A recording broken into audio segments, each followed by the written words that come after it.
Le serviteur de Dieu garde des prérogatives royales, en parfaite continuité avec le Messie, roi du salut. Isaïe 44, 9. Il est comparé au rejet misérable qui sort d'une terre desséchée. Isaïe 53, 2. Qui renvoie au texte messianique d'Isaïe 11, 1, 10. Il est beaucoup plus le prophète qui, de tout son être, écoute la parole de Dieu. Et l'a dit, le gardien efficace de la tradition révélée, souffrant comme Israël exilé est pour lui.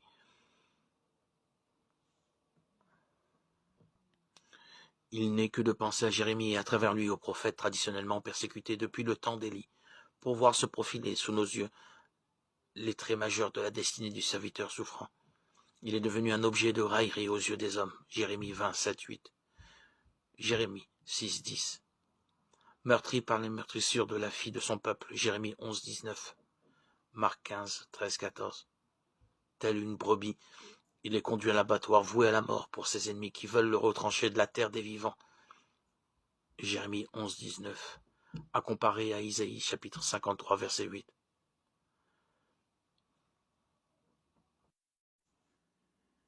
Ne croyez pas que je sois venu apporter la paix sur la terre. Je ne suis pas venu apporter la paix, mais le glaive. Oui, je suis venu séparer l'homme de son père, la fille de sa mère, la belle-fille de sa belle-mère. On aura pour ennemis les gens de sa propre maison. Celui qui aime son père ou sa mère plus que moi n'est pas digne de moi.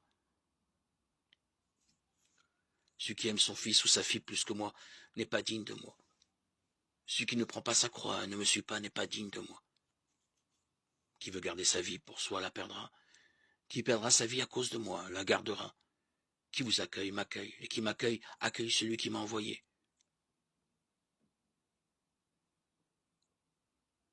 Qui accueille un prophète en sa qualité de prophète recevra une récompense de prophète. Qui accueille un homme juste en sa qualité d'homme juste recevra une récompense d'homme juste.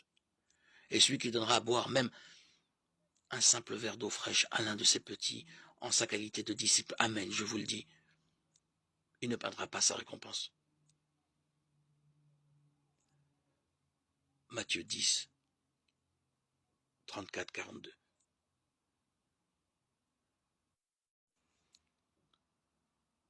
Vous avez appris qu'il a été dit, tu ne commettras pas d'adultère.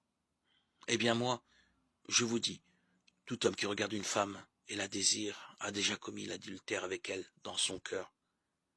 Si ton œil droit entraîne ta chute, arrache-le et jette-le loin de toi. Car c'est ton intérêt de perdre un de tes membres, et que ton corps tout entier ne soit pas jeté dans la géhenne. Et si ta main droite entraîne ta chute, coupe-la et jette-la loin de toi. Car c'est ton intérêt de perdre un de tes membres, et que ton corps tout entier ne s'en aille pas dans la géhenne. Il a été dit encore, si quelqu'un renvoie sa femme, qu'il lui donne un acte de répudiation.